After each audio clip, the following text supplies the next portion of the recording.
About just to kind of warm up and get the gears moving a little bit, we just go over some of the questions that we have on the books, and then we'll open it up for new questions to add to it. Sound good? Okay. I got an email from Mandy this week with a question. I'm just kidding.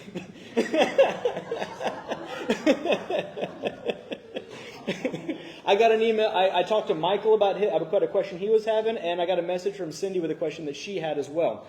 The question from Michael was, if you guys reading in Joshua chapter 6, you will notice that God commanded the Israelites to march around Jericho 7 days straight, and on the seventh day they were to march around it 7 times, and then blow the trumpets and yell, right?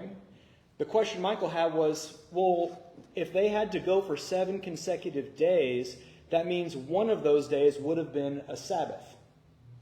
So why did God have them not observe the Sabbath day when the one of the commandments that He gave them very clearly in multiple places up to this point was to observe the Sabbath and keep it holy? Was that the gist of the question?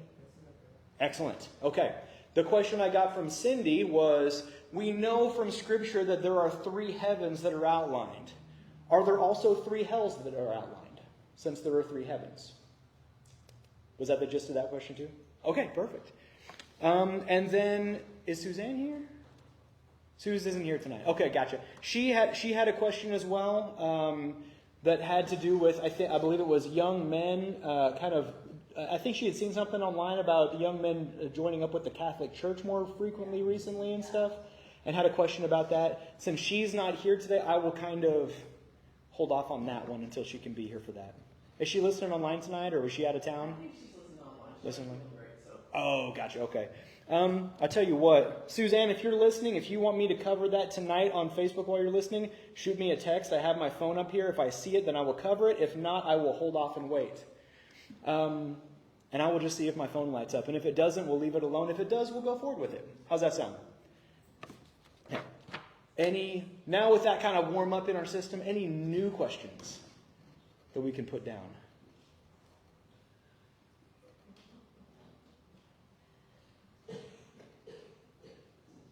No one ever wants to go first. It's always quiet at the beginning. There was a guy that I knew in med school. His name was David, and he was a Navy guy, right? And so he had served in the Navy for a little bit, and then decided, okay, I'm done with active service. I'm going to go back, and because he was Navy pays for your med school. So he went to college, went to med school completely free, got it paid for everything and everything else because he was active service, right? And he was one of the funniest and kind of boldest guys that I've ever met. Right? Just had this out in front personality, would say exactly what he was thinking to your face with no hesitation and nothing at all. He also introduced me to mixing instant coffee with protein powder. So you can get protein and caffeine at the same time, which is awesome, by the way. Chocolate protein with espresso protein, with this instant espresso, mix it with water, it's great. Okay? But I remember one specific rotation, we were on our OB rotation. And the way med school rotations work is that you spend a decent amount of time, like the whole first half of the month, learning by observation, sometimes getting to participate depending on how pushy the other residents are, because if the residents always got to get their procedures first. So if you get a chance to step in to do something, it's great. But you spend the whole first time of the month learning, and at the end, you have to give a presentation related to that specialty. And anytime and they don't assign who goes when, you just have to stand up and go when it's your turn. And so you can imagine at the very end of the month, you're standing in front of, you have your chief resident, you got your 3rd years, your 2nd years, your interns, the attendings. Everybody's just watching to see what these med students are going to come up with, right? And so, okay, first med student up, let's go. Nobody moved. Just crickets. Complete crickets. David stands up with his papers, throws them down the counter and says, all of you are cowards. And then goes to the front and does his presentation. Absolutely crushed it. He made it so much worse for the person who had to come next. So anytime you ask for involvement, anytime I feel like I'm asking for involvement and no one says anything, I'm reminded of David Testrake in that moment where he's just like, I'll go. And then called everybody else in the room a coward. And then went up there and crushed it. It was really funny. I want to say orthopedics, but I don't know. I want to say orthopedics, but he might have gone into I think something surgical, but I don't know for sure. I don't know for sure. He's a great guy. I might try to look him up on Doc Simulator and see what he's doing. But anyways, questions. Elaine, I saw you looking up here. Yeah. Okay. Verse 19, it just talks about where Paul was stoned and dragged out of town, left for dead. Gets up, he goes right back into town. I'm just trying to understand. I read on and I see that he's wanting to strengthen the believers, but just to understand why this didn't move on. Why what? Why he didn't just leave. Why he didn't just, Why? Right back in town and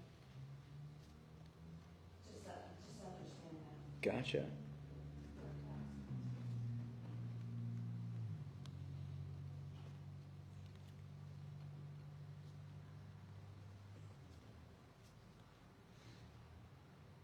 Very good.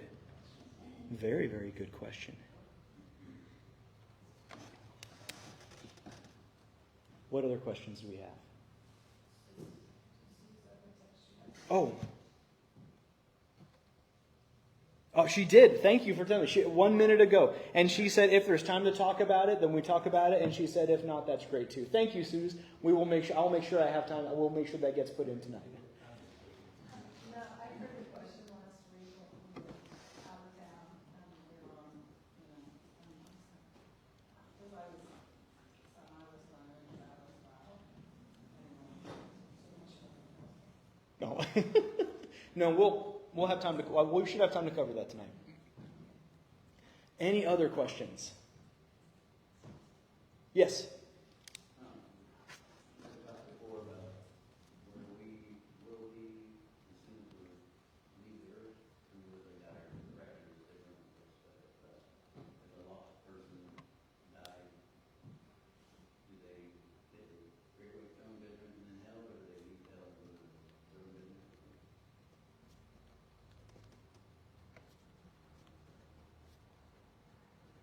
Gotcha. Perfect.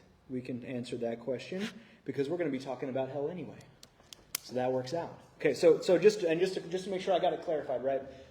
We know that from reading our New Testament that when a person who is saved dies, that it's like they're asleep. They fall asleep and they wake up at the time of the rapture. It's not like I go up and I'm in the clouds with a harp and little angel wings and a halo or anything like that. It's I am asleep, I wake up, the rapture, I'm meeting Christ in the clouds, and here come all of my relatives who have been transformed in their glorified bodies, and we all go up together. That's what we know about for Christians. What about for lost people? Do they wake up at the white throne judgment where they're judged and then cast into the lake of fire? What happens there? Is that the question? Excellent. Okay, cool. We can talk about that too. Any other questions?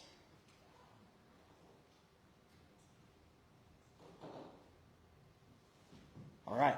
Joe. It doesn't have to be mine or anything, but I think it's safe to say my friend probably won't be coming back to hear about tongues. But I am curious what you found on that.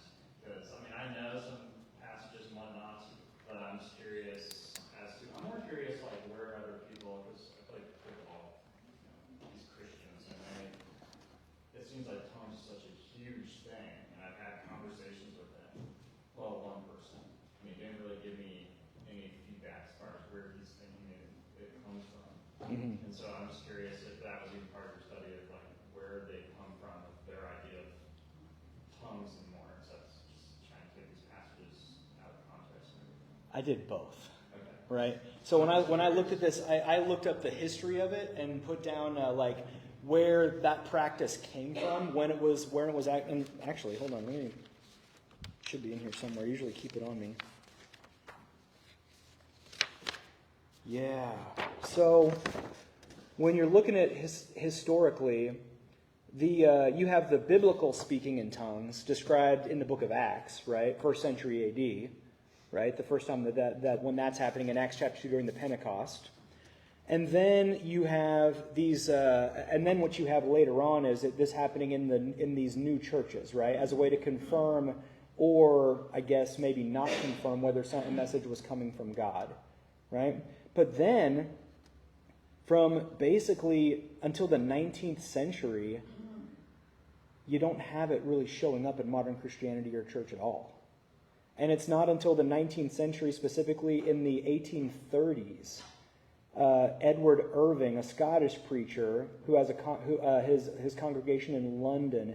That's the first time that this starts coming up, and it starts off as like this rooted movement in Methodism, and which is emphasizing like sanctification and spiritual gifts. And so you have this false doctrine, this ideology of Methodism and spiritual gifts starting to crop up in the early 19th century.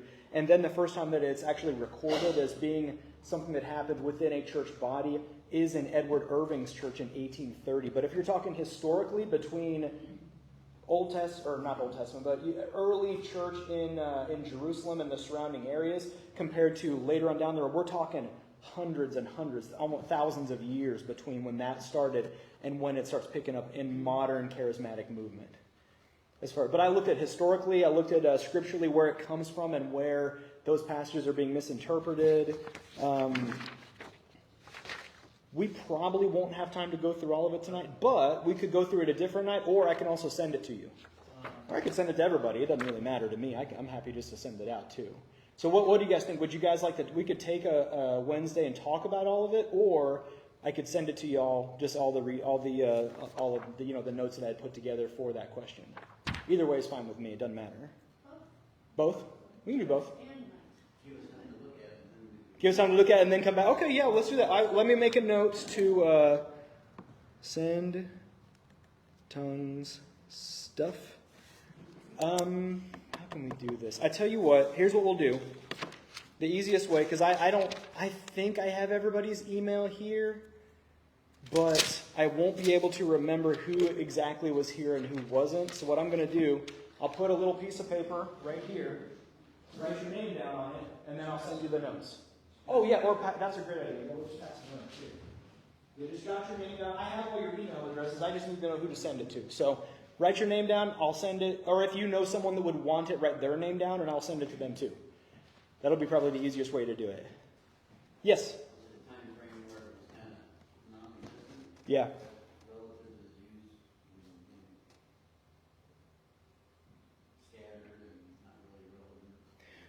Scripturally, I would say, historically, they don't have any record of it other than what was recorded in the early church until the basically 1830s. And so I think what it's more related to is this being completed in its entirety, because that's when the Bible says that those kind of things, like tongues and signs, would cease when that which is perfect has come, which is His book.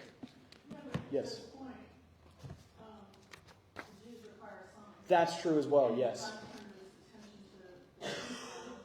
Yeah, I mean, that's true. After, 70 AD, when the temple was ultimately destroyed, was when that God's focus completely shifts away. So yeah, that would be another, you'd be looking at 1st century AD, right in that time frame, all the way through the modern era. Those signs are just gone. To be fair, they're still gone, right? It's just now there was this movement to, sensationalism and spiritual gifts and everything else that kind of reawakened it in the modern era. Yes?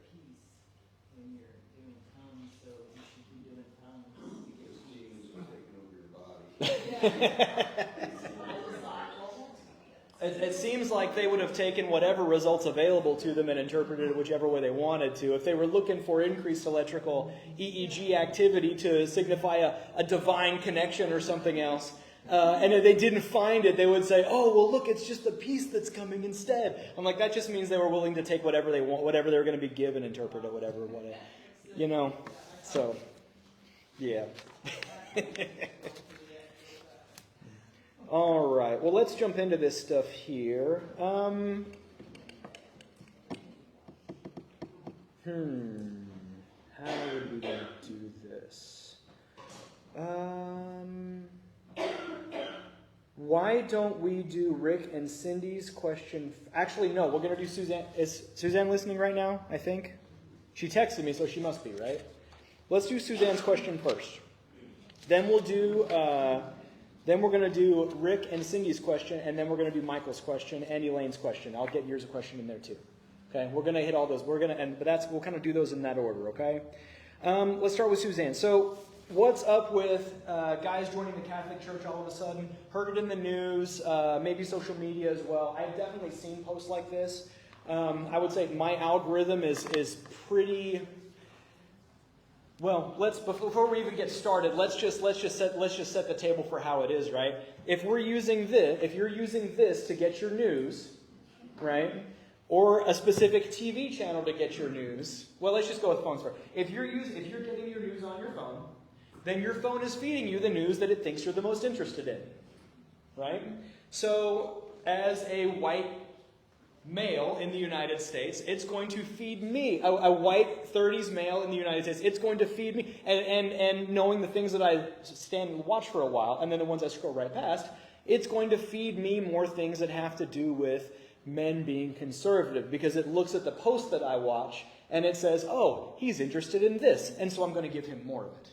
Right? That's the way the algorithm works. There's a great documentary. I don't remember the name of it. It's on Netflix, but it talks all about the way these algorithms work. And it was about social media, right? And one of the points it made on that was that if you're not paying for the product, then you are the product.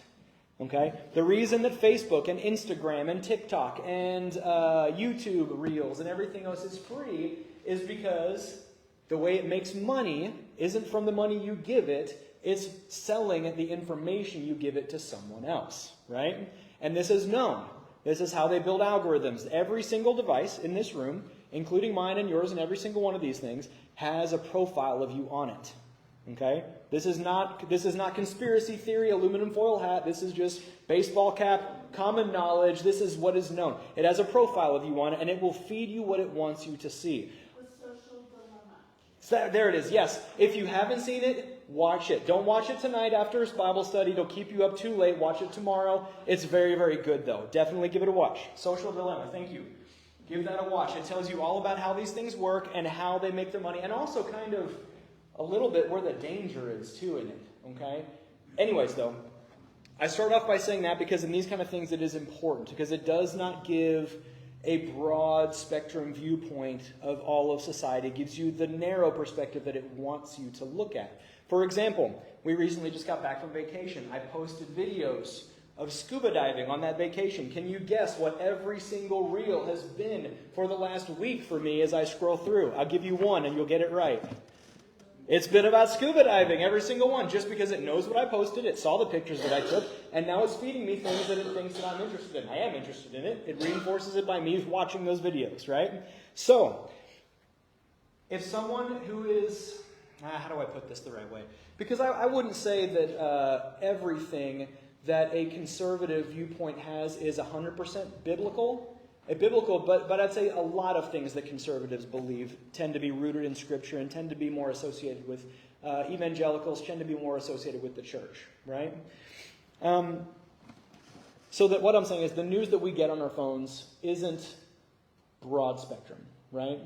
The news you get on your TV also isn't. It's being influenced by the people who run that channel. They feed you the stories they want you to know. There was I saw an article sort of like this about the media, and what's the guy's name that played a ton of James Bond movies? British actor, Daniel Craig. There was Daniel Craig. There was an article that came out. They took a statement from him. They asked him, "Hey, you were the last James Bond. What do you think about having a female minority play James Bond next?" And he said, "I think that would be a travesty. What Hollywood should be doing is creating roles for that demographic, not shoehorning that demographic into a role." He said James Bond is not the appropriate role for this. You're taking someone who doesn't fit that. They need to be better writers, better stories, and develop a story around a strong female lead character that she can then play. So, which is, I think, a very, very positive response that makes sense, right? They took that story and someone posted it. Daniel Craig doesn't think that they should. Daniel Craig is against female minority actors that should play James Bond. Like, that's not what he said, right? But it's the media perspective that they want to feed, they want to inflame and get a reaction, because reactions get clicks. Clicks build the algorithm, and the algorithm makes money. Okay? And that's what they want to do. And so every news media outlet does that. They will promote stories and ideas and thoughts to get, well, it depends on who you're talking to. Some people say it's to control what the populace thinks. Some people say that it's to get clicks and generate revenue. I think both are probably true depending on the situation. So I bring all that up because I have seen these same kind of posts online too, right? About young conservative men and the different things and the different trends that they see. I definitely get shown more posts and trends about young conservative men. And when I say young, I mean teens to 30s range, okay, specifically. Having more conservative tendencies. I have heard about church attendance going up, both with evangelicals and with Catholics. I have heard big turnout to like conservative different events and things like that too. I have even heard and seen posts that are to the point where they have coined a new term called passport bros. Do you guys know what I say when I say passport bro? No? Okay. The passport bro is basically a young conservative male who is so sick and tired of more liberal-leaning women in the United States that they apply for a passport, move overseas, take a remote job with the intention of meeting someone who has more traditional values overseas. They'll go to Asian or Latin American countries where culturally a more... the only word I can think of is submissive, but I don't know if that's the politically correct term to use. Maybe feminine, or they value more feminine traits, and so they will go and they'll go to these areas and live there. Huh? You're saying that you have a career, you're not submissive. These specific conservative males would say yes, exactly. The partner that I'm looking for is someone who isn't career driven. Who's someone who I want to respect me as the leader in our house, as a husband. The person that I want to be a caregiver for, the person who is going to stay at home and raise my children. Do what? Trad wife. Thank you. Yes, a trad wife is what they're saying. Trad wife, traditional wife. They're looking for a trad wife, and they can't find it in America. And so they go overseas, and they call them passport bros. I've even heard that. I've even seen those kind of things pushed before too. Okay? So when this question came across, I'm not surprised by hearing that. It's something that is out there that you hear about. But when you look up the actual statistics, it might not be quite as prevalent as what the media, our specific media feeds might have us believe. Right? So it is true that there has been a shift in young males towards conservatism, but it's not quite as dramatic as what TikTok, Instagram, YouTube Reels, Facebook might have you believe it is. In actuality, the Gallup reported that men ages 18 through 29 were more likely to call themselves moderate than conservative, with 29% conservative, 25% liberal, and 44% moderate. Now, that's still more than it was in previous years, where you're down, a little bit less than 20%, right? So you have a slight shift towards it, but the majority are still in the moderate category. Other polls have said that males aged 18 through 29, about 40% attended religious services monthly or more from 2024 to 2025, which is up from roughly 33% in the previous 2 years. And about 42% said that religion is very important to their lives as well. But you're talking about really only a 7% increase in the last 2 years. Now, over a large population, that number is significant. But when you're talking about overall totals, it's fairly low. I mean, that means that 60% of males in that category don't attend church at all, is what they would be saying, right? Yes. Who's doing this, sir? I looked it up online. It says that it's called the Gallup poll. Yeah, Gallup poll. The best summary is basically that young men in the U.S. do show more conservative tendencies than young women, and Republicans among them, but most young men aren't straightforward conservative. There has been a slight increase over the last couple of years, but it's not a major swing one direction or the other like, some of the amount of posts that we see might have us believe.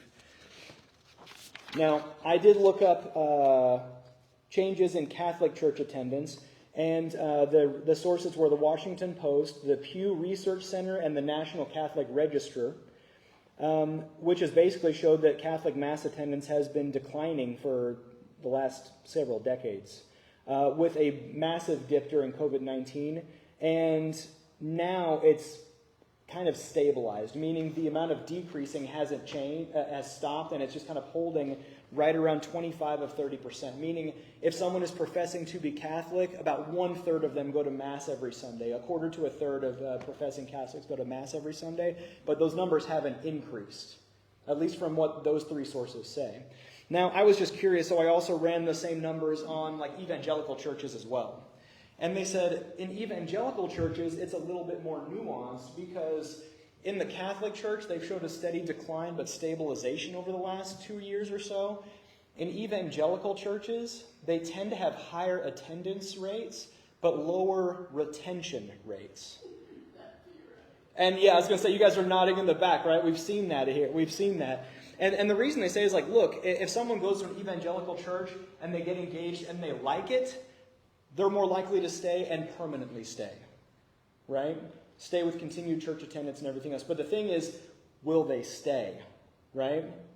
In the Catholic Church, they'll convert to Catholicism, and then only about 1/3 of them actually ever go back and continually go to Mass. They'll profess to be Catholic, but they won't really attend, if that makes sense. So in the evangelical churches, if someone gets plugged in and they stay plugged in, they're there lifelong. They stay there forever. They're always going somewhere. In the Catholic churches, attendance gradually declining, but it's, stabilizing off. Pretty much the same people go every week is what they're essentially saying. And you have people who, like, if you marry a Catholic, you convert to Catholicism, so that when you convert, you wouldn't go back. Mm-hmm. The other convert, so you have that figure too. Yeah. So those are kind of the breakdowns from what I was able to see. They kind of, when it was summarized, it's kind of like, okay, there might be some early signs of renewed interest in the Catholic Church, but it's far from a revival, if that makes sense. The registrar numbers and the Pew reports have basically been unchanged for the last couple of years and sit around 25 to 30%. With the evangelicals, they got great initial rates, but the retention rate is what the difference is there. The retention rate for evangelical churches is very low. Lots of early engagement. The sources I was looking at attributed to like small groups, discipleship ministries, kids things, but as long as but they're not really retaining, if that makes sense. Did you look at anything about that resurgence on campuses though? No, I didn't look at that. I figured, to be fair with you, if you're looking at age ranged 18 to 30, you're landing right in the middle of those college campus years. But I didn't break it down specifically. I can probably look into that a little bit more later on. I bet it's the same thing. It's probably, Yeah, if they run the course of the campus lives. Yeah. They start searching, and they've had a lot of those revivals on campuses. mm-hmm. That probably lasts for a little while, and then Yeah. And that's what they're saying about the short-term evangelicals is that they will come, they'll be engaged for a little bit, but then something will happen and they won't ever go back. They're just done. Complete separation from the church. Whereas someone that is converted to Catholicism will always profess that they're Catholic, but the rates of Mass attendance are pretty much the same all the time. Around 25 to 30% of professing Catholics attend Mass regularly. And these are once a month at least when I say attendance. Yes? I had looked up, I can't remember why we were doing this, but I looked up retention rates for evangelical churches, all the denominations, Baptist, fundamental churches. And those kids raised in church, the drop-off rate was like 70%. Mm-hmm. Like, once they went to college, they did not return back to the fundamental church. It's the off-beat sharp high. Yeah. The church does not keep the kids that were raised in it. Mm-hmm. Yeah. And that was across, there's a multiple, not just Baptist, not just Pentecostal, just all fundamentals show that trend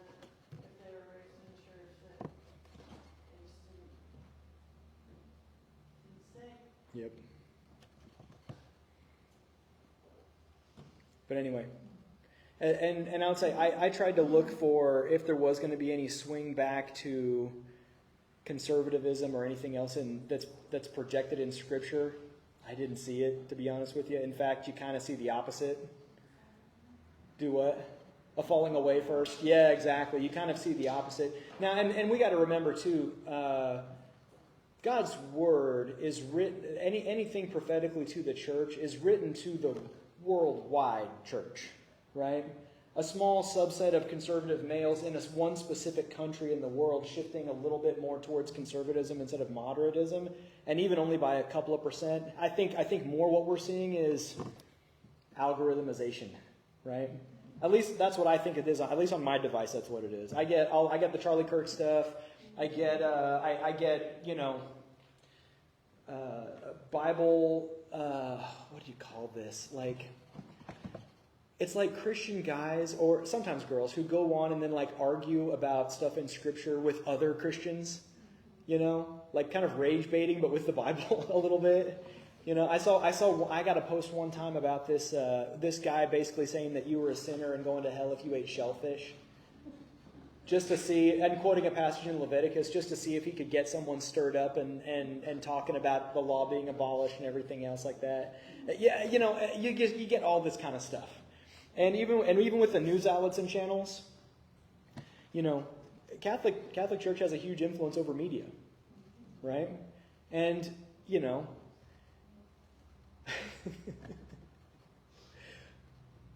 I was just trying to think of an example of this. I couldn't think of one, of a good one. But you ever in do you remember being in high school and wanting a bunch of people to come over to your house for a party or something like that? And what's the thing that you would tell your friends to get them to come over? Everybody's going to be there. Maybe it's that kind of a thing. I don't know. I didn't see the exact post, but at least when I looked at it and researched the data, you don't see it reflected as dramatically as what might be being portrayed. But the evangelical stuff, when I had the itch to look that up, and that was interesting. I did find that very, very interesting. Just okay, and that kind of tracks. Yeah, the ones that come to church and get plugged in, they're lifers, man. They stay, they serve, they grow, and it's kind of biblical too. It kind of made me think of the parable of the sower a little bit, right? You have one crop of ground where the seed falls on it, the devil takes it away, they don't really ever get saved, right? Second crop of ground starts growing, but the trials, tribulations come, then it withers and goes away. And those people end up leaving, right? Then you have the thorny ground, right? They land in it, they start growing, and then all of a sudden, distractions, cares of the world, riches, everything else comes up, chokes them out, just like it says, and then they're out too. And what's left? 1 in 4. And when you look at a roughly 25% retention rate that they're talking about in evangelicals, well, that kind of fits with the parable of the sower a little bit, if it kind of makes sense, So, interesting. Anyway, I haven't got any angry text back from Sue saying that that's not what my question was, so I'm hoping that answered it. Thank you, Sue. If there's any follow-ups or anything else, Sue, that you have, text me and we'll circle back around to it. Okay, let's talk about heaven and hell. Now, what Cindy said was correct. There are 3 heavens in the Bible. Can anybody tell me what one of those are? Let's go with the one that's closest to us. What's the first heaven? That's right, the atmosphere, the sky, right? Well, we can see with that. The birds of the heavens. It says in Jeremiah 4:25. There was no man, and all the birds of the heavens were fled. There's tons of those verses, right? What's the second one? The next further one out. Outer space, right? Stars of the heavens, talks about those. That's our second heaven. What's the third one? The easiest one. Do what? Where God dwells. Very good. Okay. So when we say that there are 3 heavens, what we mean by that specifically is that the word heaven is used 3 different ways in God's word. There's not, it's not like the mirror of Dante's Inferno where there's levels of heaven. There are denominations and cults that believe that there are different levels of heavens, and by living righteously a certain way, I think there's one specifically that I believe if you drink coffee, you will never ascend into the highest level of heaven.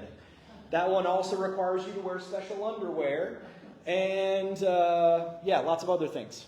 But there, all I'm saying is, but you don't see that in Scripture. There's one heaven in the way that we're thinking of it, one place where God dwells, one heaven, right? The other word that we use to describe heaven, we use contextually to figure out what it's talking about. So yes, there are 3 heavens, but one place where God dwells, right? Everybody good on that? Okay. Now, but the question was, okay, heaven is used 3 different ways in this. There's 3 different heavens. We talk about that. Are there 3 different hells? So, yes and no.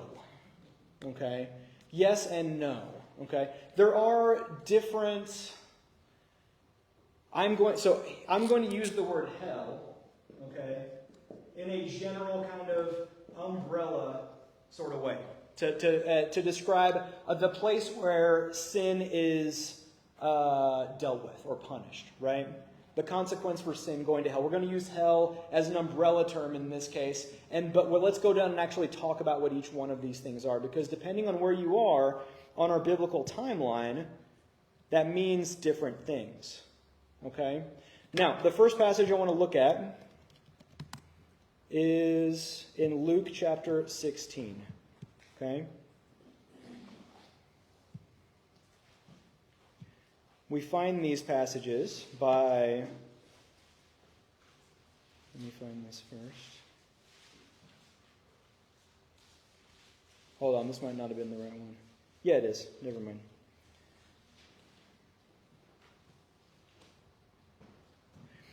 If you do the word study on hell, you will see it tied with torment, with outer darkness, with flame, with a lot of different key words that will lead you to Luke chapter 16, okay?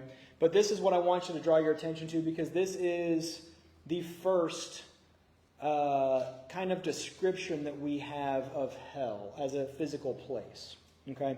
Let's start in verse 19. There was a certain rich man which was clothed in purple and fine linen and fared sumptuously every day. And there was a certain beggar named Lazarus which was laid at his gate full of sores, and desiring to be fed with the crumbs which fell from the rich man's table. Moreover, the dogs came and licked his sores. And it came to pass that the beggar died and was carried by the angels into Abraham's bosom. The rich man also died and was buried. And, I guess you used the word in hell too. And in hell lifted up his eyes, being in torments, and seeth Abraham afar off and Lazarus in his bosom. And he cried and said, Father Abraham, have mercy on me, and send Lazarus, that he may dip the tip of his finger in water and cool my tongue, for I am tormented in this flame. But Abraham said, Son, remember that thou in thy lifetime receives good things, and likewise Lazarus evil things. But now he is comforted, and thou art tormented. And beside all this, between us and you there is a great gulf fixed, so that they which would pass from hence to you cannot, neither can they pass to us that would come from hence. So we have a description of hell as recorded in Luke chapter 16. This is written before Christ died. That's a key piece of information you notice here, right? So what you're going to have here is hell. This is kind of the drawing we see. And then a great gulf fixed. And then I'm going to let's put like fire over here. And then over here, we're going to put like, I don't know, it's supposed to be paradise. So let's put a palm tree. I just came from a place where there were lots of palm trees, and I would consider that pretty close to paradise. So we'll put a palm tree there. Okay? So Abraham's bosom, paradise, hell over here. Lazarus is here, the rich man is here. Okay? This is all before Christ. When Christ died and resurrected, he took all of the guys that were in here, these Old Testament saints, out of here. It says he led captivity captive, right?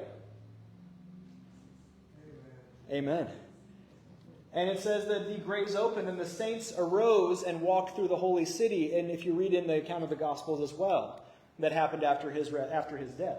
So all of these guys in paradise came out, and now, after Christ's death, you're left with just hell. Okay? So you have, let's just put this guy over here. He's the rich guy. They don't really look like that in there, but we'll get to that. Yes? Yes, that's right. Today thou shalt be with me in paradise. He said that to the thief on the cross. You guys remember that? Very good, very good. I guess we'll be biblically accurate, so they should look more like that? Bible said, what's that? Yeah, well, crispy, but the Bible also says where their worm dieth not and the fire is not quenched to describe hell. It means that a soul that's in hell gets transformed into the body of a worm. It's got eyes to see, ears to hear, and a mouth to scream and bite with, and a tongue to be hot. Right? They say they have ribs too because in, or no, I think there's bones as well because doesn't Christ when he's in hell talk about how his bones were heated through? I'd have to find that. It's in Psalms. But regardless, that's what this part of hell is, okay? Now, after Christ's death, this part here is paradise is gone. It's taken to heaven along with the people with it, and then you're just left with hell, okay? So that's kind of the first thing you're left with. This whole part here on the timeline existed from basically Adam all the way up until Christ was crucified and resurrected, okay? That was before this change happened. Now, since the church age, since Christ's resurrection, you're left with just this part. Okay? Everybody tracking so far? Okay. Now,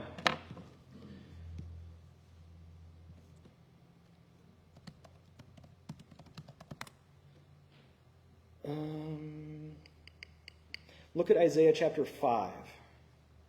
We're going to jump forward on our timeline a little bit here.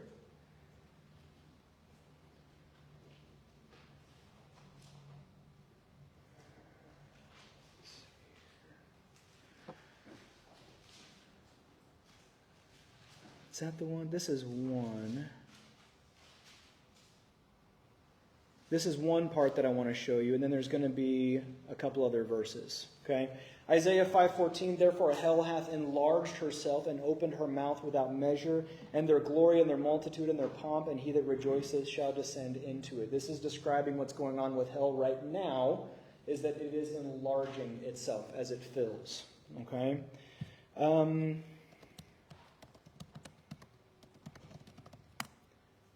Isaiah 14:11 is going to be our next passage we're going to look at. Now, this prophetically is talking about what happens at the end of the tribulation period. Okay? So besides, I'm just going to put this here, besides enlarging itself like it describes in Isaiah 5, I'm just going to put these arrows down here to signify that, okay? At the end of the tribulation period, we get a description of what happens when the devil is cast into hell. It says, thy pomp is brought down to the grave, and the noise of thy viols. The worm is spread under thee, and the worms cover thee. That's how we tie it to being hell, right? Well, we'll get to that. There's another little bit. Hold on. How art thou fallen from the heavens, Lucifer, O son of the morning? How art thou cut down to the ground, which did weaken the nations? For thou hast said in thine heart, I will ascend into heaven. I will exalt my throne above the stars of God. I will sit also upon the mount of the congregation in the sides of the north. I will ascend above the heights of the clouds. I will be like the Most High. Yet thou shalt be brought down to hell, to the sides of the pit. They that see thee shall narrowly look upon thee and consider thee, saying, is this the man that made the earth to tremble and did shake the kingdoms?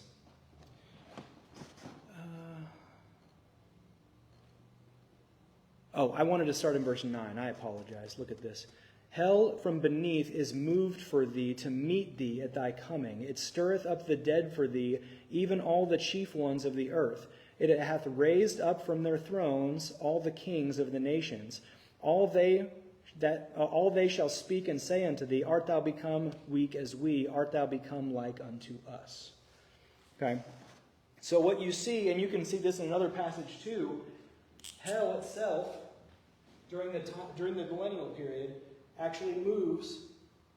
Let me just draw a very poor diagram here of Earth, right? This is Earth. It moves from being down in the center of the Earth up to the surface. Okay? It talks about hell moving upwards to meet him, and you can see in the millennium. Let me find this passage.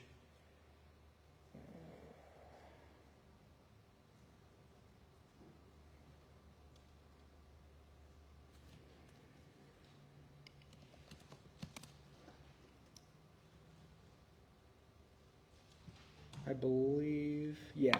It's in Isaiah 66.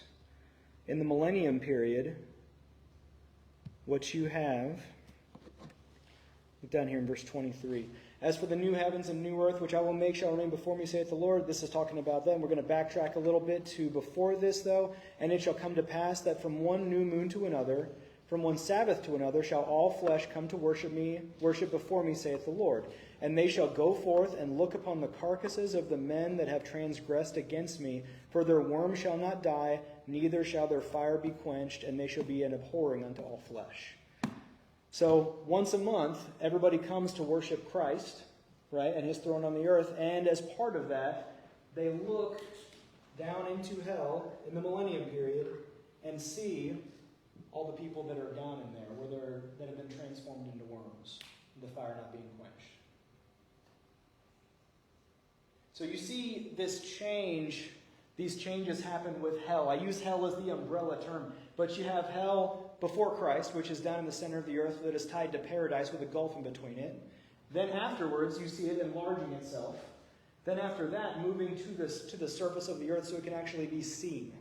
Okay? It's still the same place, but you see it going through these changes. Now, Rick, your question was, where does a lost person go after death? We've kind of looked at these different verses, kind of show that answer a little bit, right?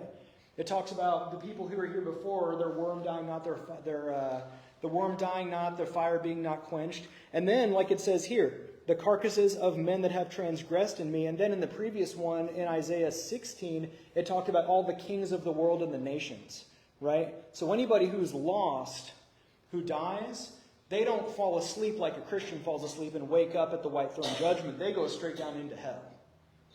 Okay? Now, that brings us to our next step with this as well, and I'll show you one more verse why that's true. Look at Revelation chapter 20.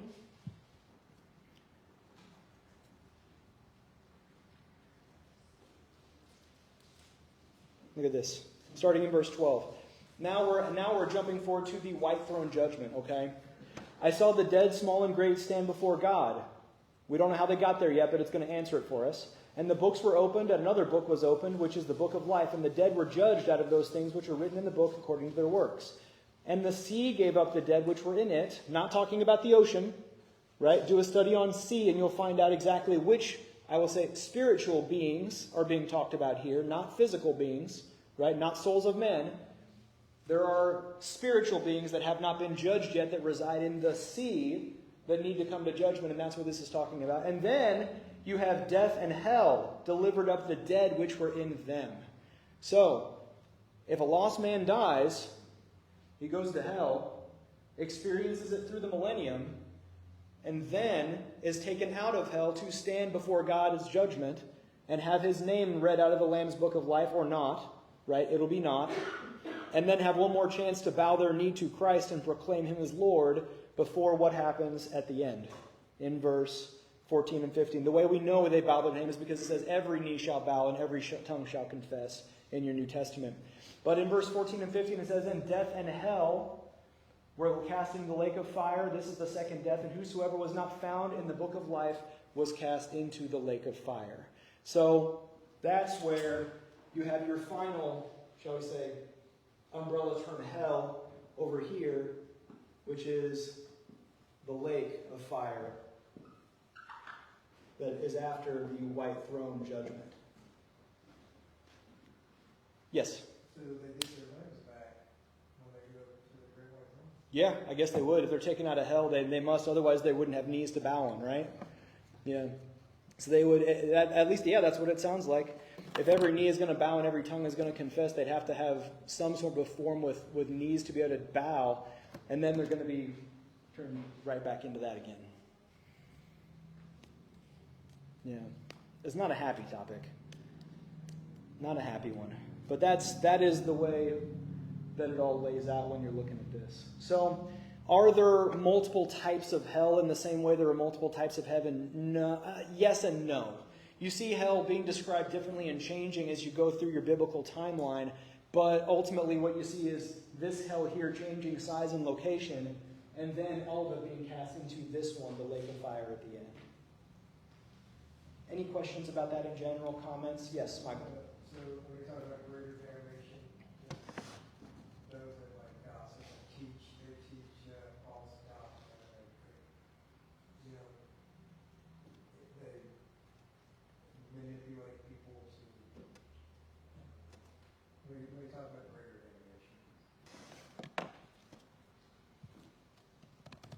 Let's find the verse.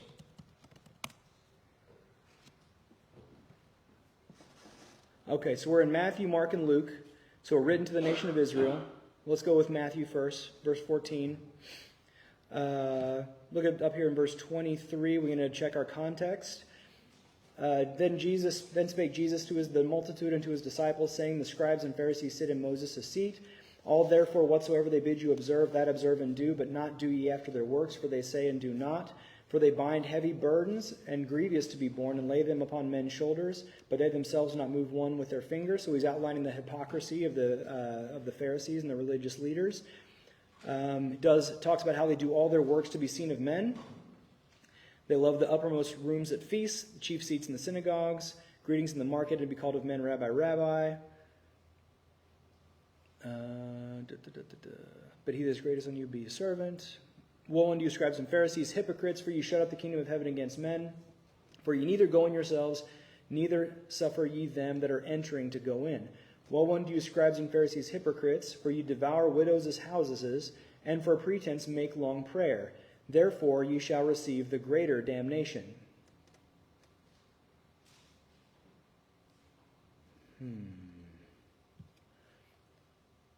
It's the same thing for each one, devouring widows' houses. Widows' houses.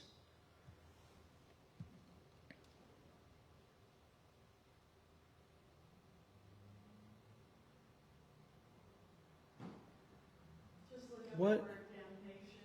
Yeah. Damnation. Yeah, I mean, I know he's referencing them. Damnation means hell. Yeah, and that's what it does. I got caught up thinking, every single time it's talking about devouring widows as houses, and I was like, what is that specific term referring to? And that's what I didn't know yet. But either way, yeah, what he's talking about, the greater damnation, is talking about them going to hell. I was wondering if the greater, I'm saying look up the word damnation. It's not, it doesn't always mean, the use of the word damnation does not automatically mean hell. eternal damnation, damnation of hell.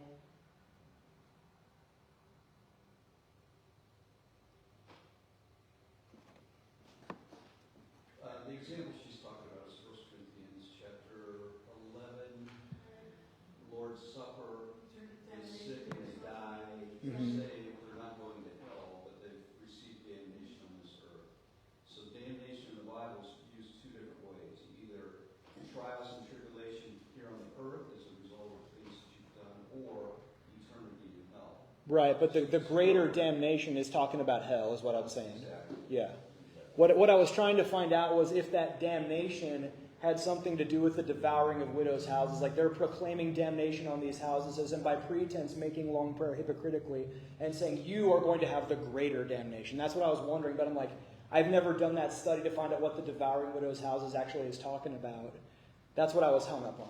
So I apologize. But yeah, the greater damnation is talking about hell. The other damnation being something that could be experienced during this life, trial, tribulation, that kind of stuff. They're just people that read that verse are just assuming that, okay, greater means hell. Or that there's levels. Oh, right. Like Dante's Inferno. I see what you're saying now. Yeah. It's where you got I'm in the easy part of hell. I'm in the part where everybody's just kind of wandering around in the smoke, like with Dante, but I didn't get all the way down into the one where they're, getting you with pitchforks or whatever. Yeah. No, nothing like that. Greater damnation. This. All of it. But you have to look up the word and see how it's used. Yeah. You know. Yeah, but I see what you're saying. But the word damnation of itself can be referring to one of those multiple things depending on the context of it. But the greater damnation is talking about hell. Yes. Okay, cool. Corinthians, where you just, your damnation for yourself, like, it's damning to you. You know, we use that word like, oh, that's a damning testimony. Mhm. That's damning to you. You know, it's condemning. Yeah. Another way to say it, condemning. Yeah. Condemn to hell or just condemning. Right. All right. I have 10 minutes. I can do both. We have 2 questions left. We can get them both, I think. I think we can. We're going to start with Elaine's. Elaine, Acts 14. Let's do this. Acts 14:19. Why After getting stoned, did Paul go back to town instead of leaving?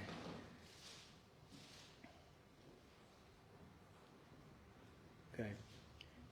And there came thither certain Jews for Antioch and Iconium, who persuaded the people, and having stoned Paul, drew him out of the city, supposing he had been dead. Howbeit, as the disciples stood round about him, he rose up and came into the city, and the next day he departed with Barnabas to Derbe.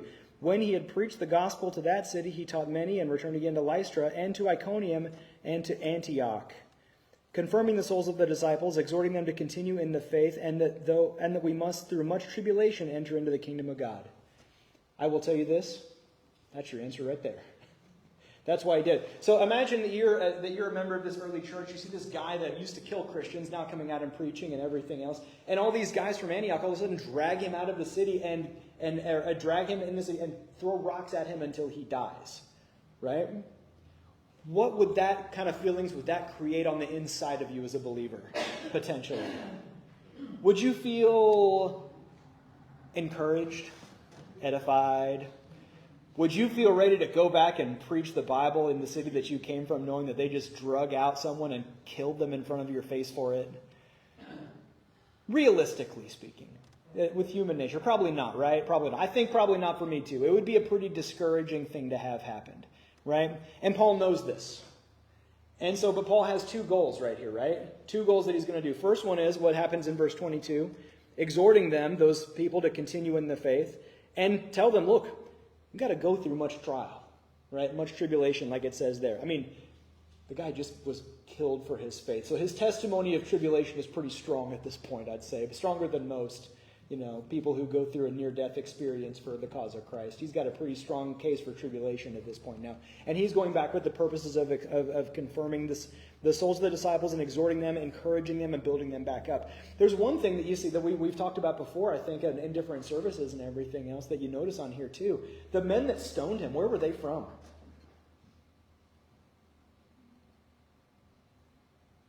Certain Jews from, in verse 19, Antioch and Iconium. Now, they stoned Paul, threw him out of the city. They're assuming he's dead, right? They think this guy's gone because they're dragging his limp, battered body out of the city and throwing it in the dust to get rid of it, right? Now, look down at verse 21. So Paul goes back into the city again and preaches in the city that he was just killed inside. And then what three cities does he go to next? Look specifically at the final two. Yeah, the exact guys that killed him. So get the picture. Right? These guys from these cities come in and kill him, drag him out of the city and throw him in the dust, and then God resurrects him. If you read in the book of, I believe it's Corinthians, right? And he talks about going to the third heaven, right? He comes back to life, goes back into the city where those guys were staying, preaches again. They just saw him dead, and he's standing up preaching to them again, and then he follows them back to their hometowns and keeps preaching. He is ornery. He's ornery, man. He's like, I'll show you. Your little rocks can't bring me down. And then what does he do as part of that? He goes out and continues to preach and witness to the Jews that tried to kill him. Successfully killed him. And then he also makes a point in those places, in the city he was in, as well as those other ones, to strengthen the believers that are there, because they're living in the same city as the guys that tried to kill him. Right? But that's why he did what he did. And they'd be scared to death. Yeah. Yeah. Kill Paul. Mm-hmm. Yeah, they killed Paul. Not for long, though. It didn't stick real good. It didn't stick, though. It didn't stick. But that's why he did what he did. That's why he did what he did. All right, Michael. We're gonna get them all tonight. We're gonna get them all tonight. Michael had a great question. Joshua chapter 6. Let's go there, verse 1. We're gonna get them all, but we might be a little bit over. A little bit. Not too long, just a little bit. But I think we can get them, right? Now, you read Joshua chapter 1. You go all the way through verses 1 through 16. And when you get all the way through, you see that they marched around the city of Jericho once a day for 7 days. On the seventh day, they went around 7 times, the priests blew the trumpets, and Joshua said to the people, "Shout, for the Lord hath given you the city." And Michael's question is, for them to do this 7 consecutive days, they would have had to violate the Sabbath, where they were commanded to not do any work. How could they not observe the Sabbath, while they were in risk? Why not do this for 6 days? Take out the wall in 6, so that way you could sack the city and then enjoy your Sabbath, right? Or do it for 6 days after the end of the Sabbath, so that way you didn't have to violate it. Why did God have them break the Sabbath for this? Was that the question? Okay. First thing we need to do when we look at this is understand what the Sabbath is. Okay? And we have to understand what the law of the Sabbath is. When you do a study on Sabbath, you will find a lot of verses on Sabbath. And not all of them have to do with the once-a-week Sabbath. There's many Sabbaths, but when you look at the word Sabbath, you will get some key words that will kind of give you an idea of what this law is talking about. And it's not just in the Old Testament. Once you learn everything about what the Old Testament actually said about the Sabbath, what Christ says about the Sabbath in the Gospels makes a lot more sense. Okay? Because he had some run-ins with the Pharisees about the Sabbaths too. I'm going to summarize them for you. Okay? I will put the references on the whiteboard. Okay. One of the first times you're going to see it show up is in Exodus chapter 16, verses 23 through 30. And it's your basic teaching about it. This is the first time it's mentioned. And he talks about, look, this is to honor... hold on. Let me just read it. It's the easiest way. This is the... Hold on. Actually, I just got a message. I saw a message from Suze. Never mind. That's good. We're good. We're good with that question. No circle back.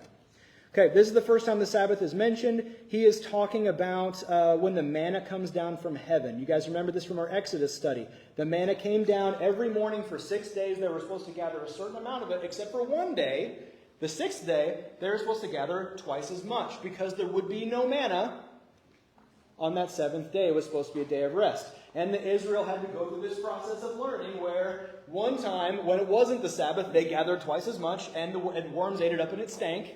Right? And then another time on the 6th day, they didn't gather the double portion, and so they had to go without food for a day. Right? And Moses had to get on to them and get them corrected. Right? But that's the first time you're going to see this show up. You can see it show up in Exodus chapter 20. Okay? Verses 8 through 11. Okay? They're instructed at that point to keep it holy, to do all thy work on the first 6 days. They specifically mentions the word work. Over and over and over again. Work, work, work. Right? You see it again in Exodus 31, verses 12 through 16. And again it reinforces 6 days may work be done, but in the 7th is the Sabbath of rest, holy to the Lord. Whosoever doeth any work in the Sabbath day shall be surely put to death. Okay? You see it again in Exodus chapter 35. Verses 1 through 3, and you get a little bit of an add-on to it. It says no work in this one, but then in verse 3 it also says, "You shall kindle no fire throughout your habitations upon the Sabbath day." So, no work, and also don't burn a fire. Right? No work. Don't work. Now,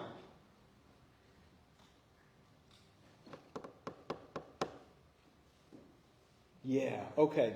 Now you get into some. Now when you take a break from this and you keep looking at Sabbath, you're going to end up in Leviticus. Okay? And Leviticus has lots of Sabbaths. I'm going to give you a quick rundown. In chapter 16, it talks about how in the 10th day of the 7th month, no one is to do any work for anyone in Israel at all. If you're a Jew or a stranger, no work. That is the day that the priest makes atonement for the nation and the camp, and no one's supposed to work. It is a Sabbath on that specific day. In Leviticus 23, it describes your first feast, the Passover feast. It is a week of Sabbaths. And then your second feast is described, which is your first fruits Pentecost, and then the weeks as well. Basically, your 3 feasts are described in this chapter, and this adds on an additional note to the word work. It specifically uses the word servile work. Okay? So what that means is in this week of Sabbaths, he's referring to, I'm going to put this up here, Leviticus 23, in quotes, servile work. He's describing the type of work specifically that is not supposed to be done on the Sabbath. Servile work. Leviticus 23, you can see the first day of the 7th month is also a Sabbath. So you have one on the 1st and one on the 10th. The one on the 1st is associated with blowing a trumpet. And again, no servile work is permitted. In Leviticus 23, at the end of the chapter, it describes how the Sabbath is performed specifically from evening until evening. Okay, just to put a time frame in it. So it's not sunrise to sunset, it's sundown to sunset. Okay? When you're talking about the time frame of the Sabbath, just something to log away. That's the passage that talks about that. And then in Leviticus 25, it talks about the 7 Sabbaths of years and also the Sabbath of the land. Okay? In what God commanded the Israelites to do is you were supposed to work the land and farm the land for 6 years. On the 7th year, you were supposed to let it rest. Okay? It was supposed to be that year. You do not farm that year. That field, you let it rest. Okay? And then, after 7 cycles of that, okay, aka after the 49th year, the 50th year, was a Sabbath year specifically called Jubilee. And at that time, all of any sort of trading or land purchasing or any sort of land deals that had occurred in the past 50 years reset. All the borders reset to what the original land grants were as marked down by Joshua that you can read in the end of that book. Everybody went back to their own lands and everything reset. It didn't matter if you sold it or bought it. It all reset. That was what the year of Jubilee meant. So when you study Sabbath, that's kind of the 3-minute overview of what you're going to find. Okay? What you see is, first, describe no work, no fires in your homes, and third, specifically, no servile work. Well, what does servile work mean? You get a couple of interesting examples when you look at things, right? In Numbers chapter 15, we're actually going to read this one, because this one shows about a specific violation of the Sabbath. Numbers 15:32. While the children of Israel were in the wilderness, they found a man that gathered sticks upon the Sabbath day. Servile work. Anybody remember what they did to him? They killed him. Very good, yes. They stoned him with stones, verse 36, and he died as the Lord commanded Moses. Because up until this point, remember, God just said, hey, don't do this. He never outlined a punishment for it yet or a consequence for breaking that law. Just don't do it. God outlines here what the punishment was for breaking the Sabbath and also gives us an example of what servile work is. Gathering sticks is considered servile work, and you do not do that on the Sabbath. Okay? You see another example in Nehemiah. Ezra, Nehemiah, Esther. Okay, there we go. Verse 15 and 16. 13. In those days I saw I in Judah some treading wine presses on the Sabbath, and bringing in sheaves and lading asses, as also wine and grapes and figs and all manner of burdens, which they brought into Jerusalem on the Sabbath day. And I testified against them in the day wherein they sold victuals. There dwelt men of Tyre also therein, which brought fish and all manner of ware, and sold on the Sabbath to the children of Judah and in Jerusalem. So, another aspect of servile work would be treading wine in the wine press. So stomping on that wine would be considered that. Bringing in sheaves of grain, buying and selling, all of those things would have been considered part of what the Bible called servile work, like it outlines in Leviticus 2. That was considered work and was not supposed to be something done on the Sabbath. The way we know is because Nehemiah testified against them for doing it. Now, okay, one more, and then we're going to move on to the New Testament really quick, okay? Look at Jeremiah 17:20.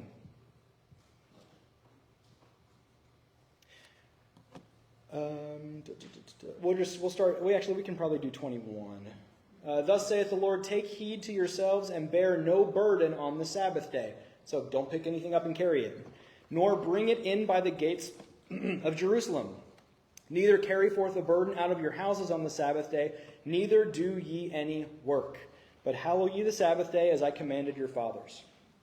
So again, carrying heavy things, moving things around, not okay for the Sabbath day. We're kind of getting a picture of what work is being described here, what servile work or work would be being the descriptors, things that aren't supposed to happen on the Sabbath day, right? Now, Christ brings up some points to this. He has a problem with what has been happening with the way the Sabbath was perverted and changed and the Pharisees' attitude with it if you read through the Gospels. It comes up quite a bit, right? Matthew 12:6.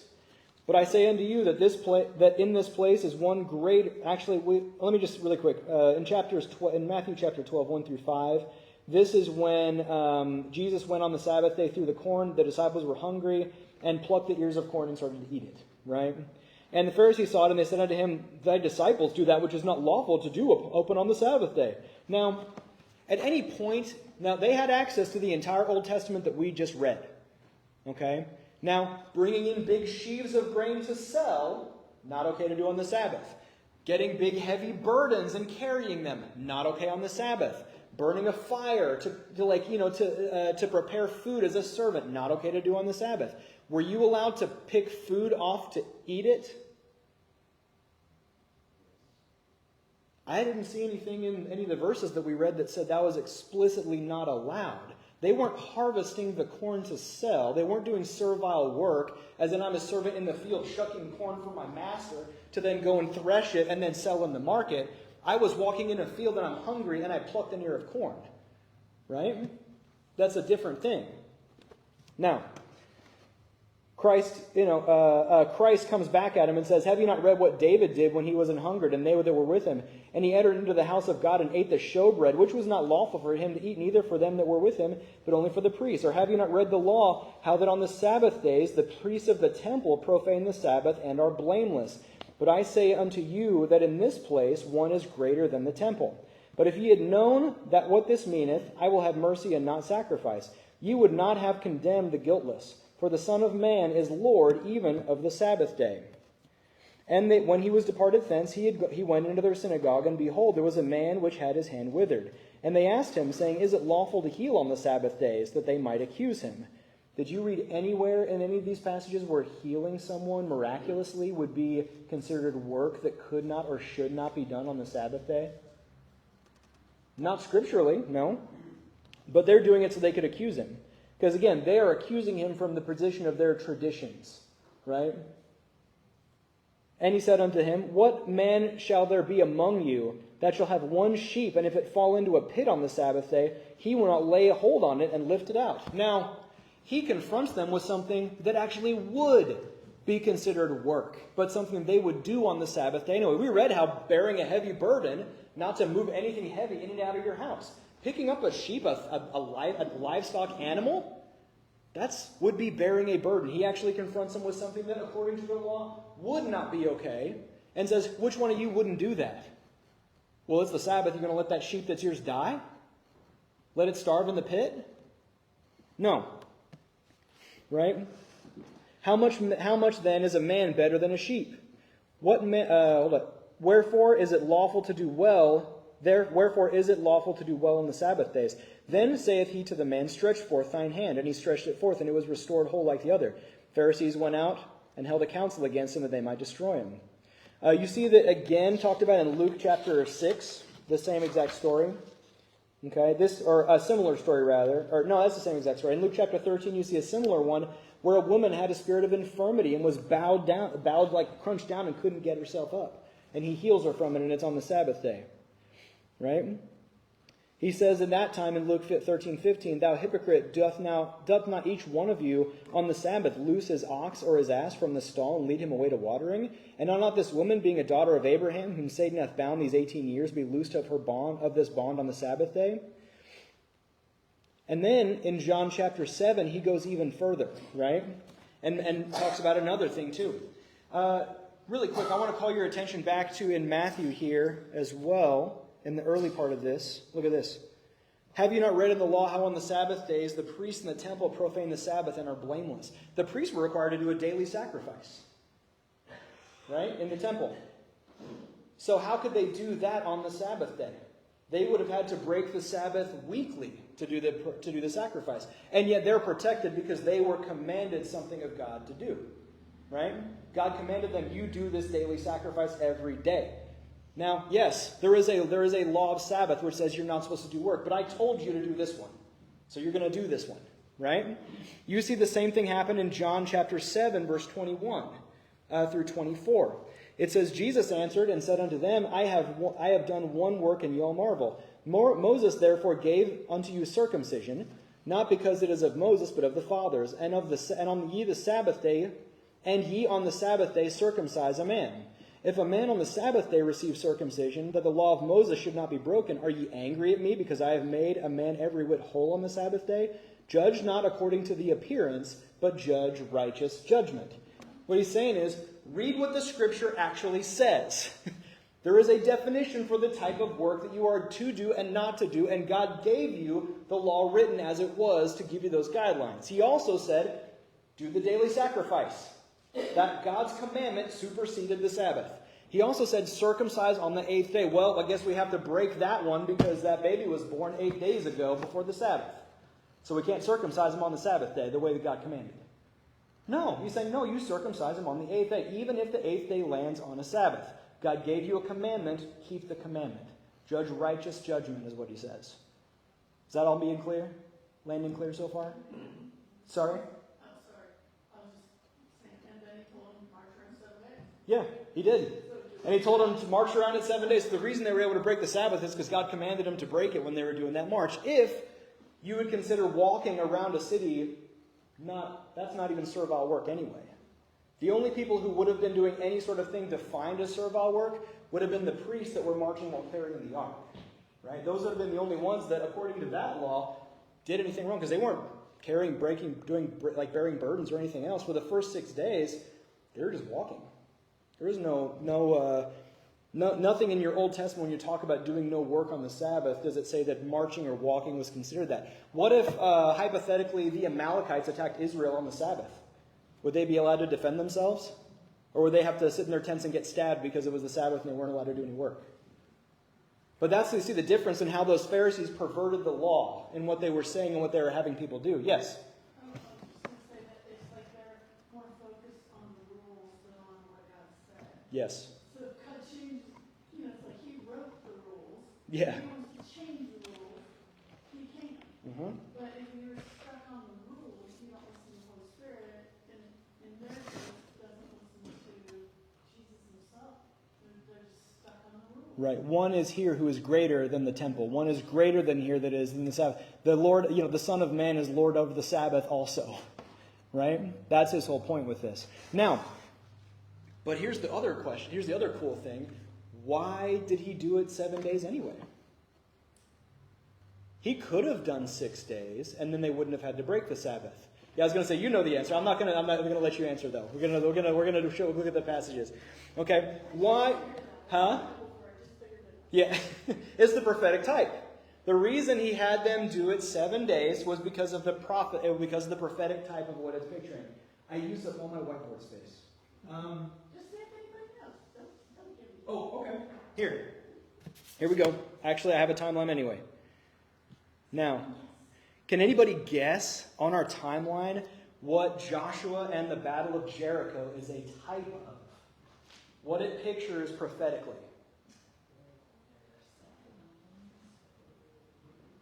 Yeah, you could pick randomly, and you'd have a one in. I'll give you a freebie. It's not Christ's death and resurrection. Okay, when Christ came, it's not that one. Now you have a choice between 4, 8, 10. You have a 1 in 10 chance of guessing it right. Who has any ideas about what the Joshua and the Battle of Jericho is a picture of? Let's see if we can narrow it down a little bit. Who's Joshua a type of? Just the character Joshua in general. Sorry? I heard a couple people say Jesus Christ. You're absolutely correct. Joshua is a picture of Jesus Christ. Now, what is Joshua doing as he's moving through the promised land? Is he healing people? Is he shepherding sheep?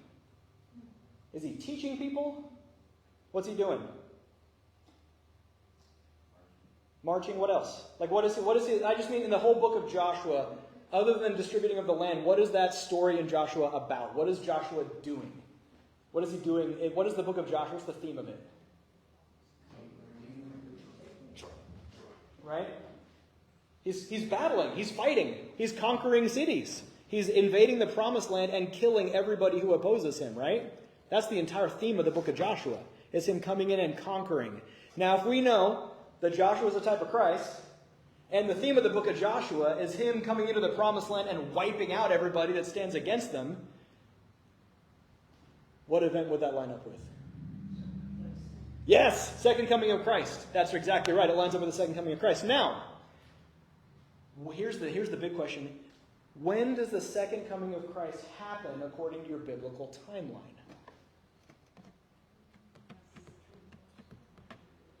During the tribulation, yes. Let me put it this way. Okay. Let's do a little timeline graph here. Now, it's kind of low, so I don't know who's going to be able to see it or not. You have roughly, let's just do this.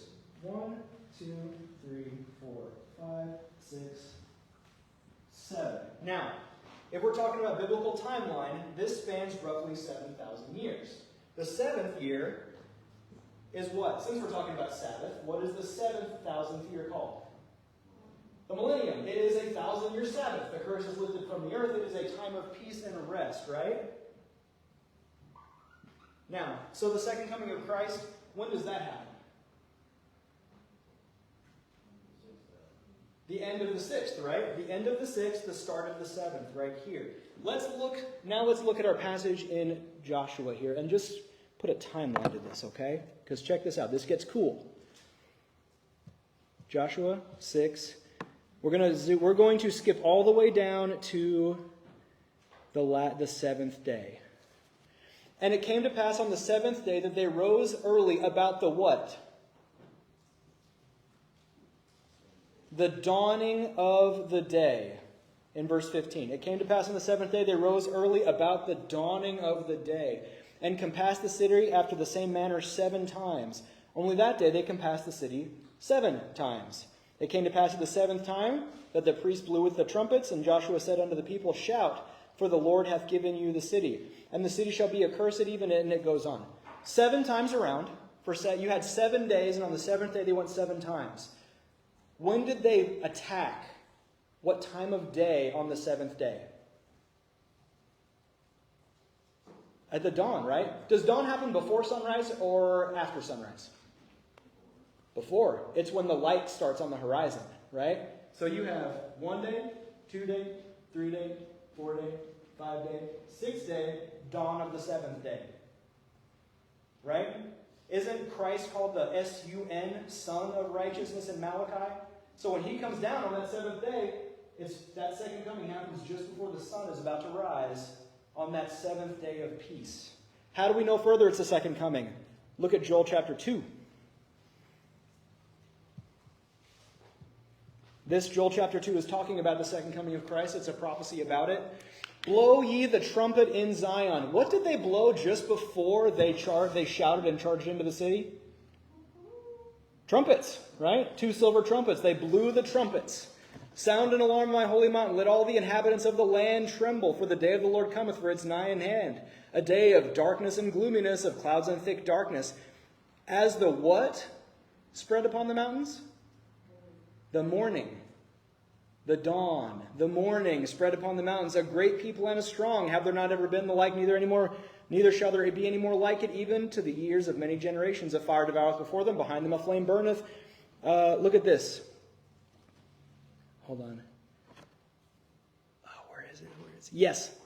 Look at verse 7.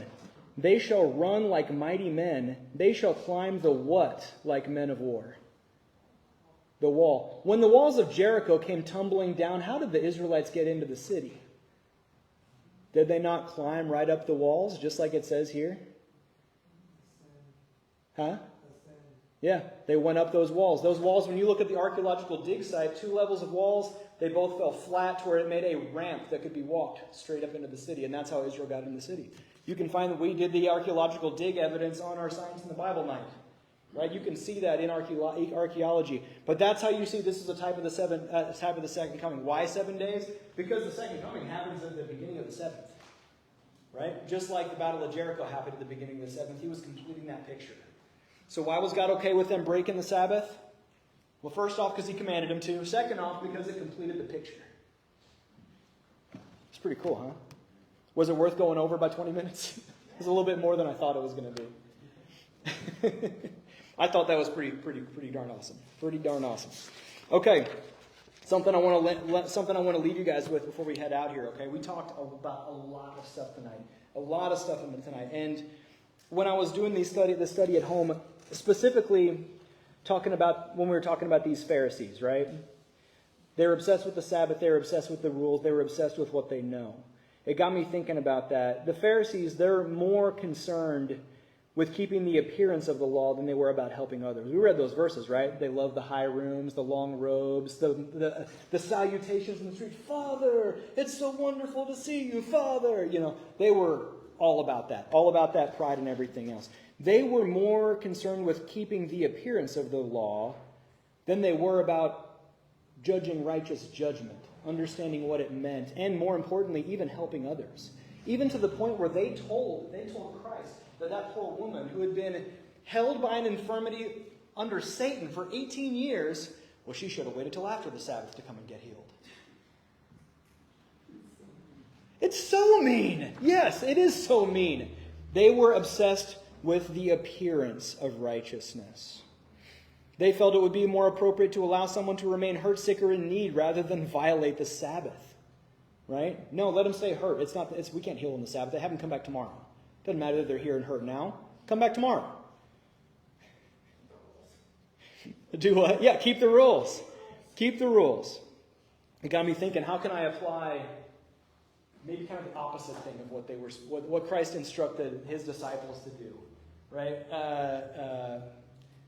Doesn't it say that all men shall know that you are my disciples by your love one for another? I think he said, right? It got me thinking about, we've been, with the Malawi meetings, we've been looking at charity. And it got me thinking about those verses we've been learning about with charity too. And I'd like to read some of them just real quick as well. Right? Charity suffereth long and is kind. Charity envieth not. Charity vaunteth not itself, is not puffed up, doth not behave itself unseemly, seeketh not her own, is not easily provoked, thinketh no evil, rejoiceth not in iniquity, but rejoiceth in the truth, beareth all things, believeth all things, hopeth all things, endureth all things. That's the kind of believer that we should be, as far as being known as a disciple of Christ by our love for one another. Those are the kind of traits we should be exhibiting. I mean, charity vaunteth not itself up, is not puffed up. The Pharisees were so concerned with keeping the appearance of the law, with how they were perceived by others, that they missed the whole point of it, which was they were supposed to love and guide and teach the people, not be an enforcer, following rules and everything else. They were supposed to. It was supposed to be about how to love them. 1 Corinthians 8:1 says, "Now touching things offered unto idols, we know that we all have knowledge. Knowledge puffeth up, but charity edifieth. And if any man thinketh that he knoweth a thing, he knoweth nothing, yet as he ought to know. But if any man love God, the same is known of him." Right? That's the takeaway that I have for me after this night, because we covered a lot of knowledge. Right? We covered a lot of knowledge, a lot of information. But charity, the focus of what we should all be really caring about, is what edifies. Right? And that's the choice that we have. It says that if any man think he knoweth anything, he knoweth nothing, yet is ought he to know. But if every man love God, the same is known of him. So it's like, okay, man, after Bible studies like this, I have a choice when I go home. I can either, it says that the warning about knowledge is that it puffeth up. Right? Now, knowledge is important. Knowledge is what helps us find truth. Right? But what I do with it inside myself and towards others is what makes me known. Right? Knowledge puffeth up, but charity edifieth. How can I take what God showed us tonight and use that to edify others, to build them up, to encourage them, to show them love? Because it says, if any man love God, the same is known of him. It doesn't have to be, no one has to, I don't have to tell people that I'm a follower of Jesus, that I love Jesus. That should be known of me because of who I am and how I treat people. Right? That's the takeaway for tonight, is to not be like the Pharisees were. Right? Caring about appearances, caring about what people think about me, caring about making sure that when I'm at church that I'm, talking the right way, interacting the right way, making people think that I don't have problems or any other issues or anything else like that, but instead focus on, okay, who's someone here that I can love on? Who's someone here that I can encourage? Right? Charity isn't focused in here. It's focused out there. That's what those guys missed. Right? But it's not something we have to miss. It's something we can focus in on. It's something that we can take with us everywhere we go, whether it's at home, at school, at work, at church, anywhere. Right? We want to be focused in here. Focus out there. In love. In love. Not in correction. The Pharisees were also very focused on outward with correcting other people too. Not in that, in loving them in the way that Christ loves them. Right, guys? I'm sorry I kept you guys here late, but we did finish all of the questions, so that's pretty cool too. All right, let's have a word of prayer, and then we'll be dismissed for tonight. Lord, we love you so much, man. Thank you for these questions tonight. Thank you most for just the message that they bring and the warning that the Pharisees can bring to us, Lord, and just, man, to not have the perspective they did. They knew so much. They knew so much about their Bible. They had the scriptures memorized, and yet they lost the perspective of it. They couldn't see past themselves. They were focused inward and focused on what everybody thought of them and their greatness, their knowledge, their wonderfulness, and instead they completely missed that there were people around there who were hurting, that needed help, that needed support. And man, I pray that none of us would be like that. I pray that for myself most of anything else, that I would be looking out in front of me, seeing who's in front of me, that I can talk to, witness to, build into, and edify, Lord, because that's what it's all about. And I pray that for everybody here tonight too. We love you so much. Please be with us when we after leaving tonight. And man, keep us strong in your word also. In your son's name, amen. All right, guys.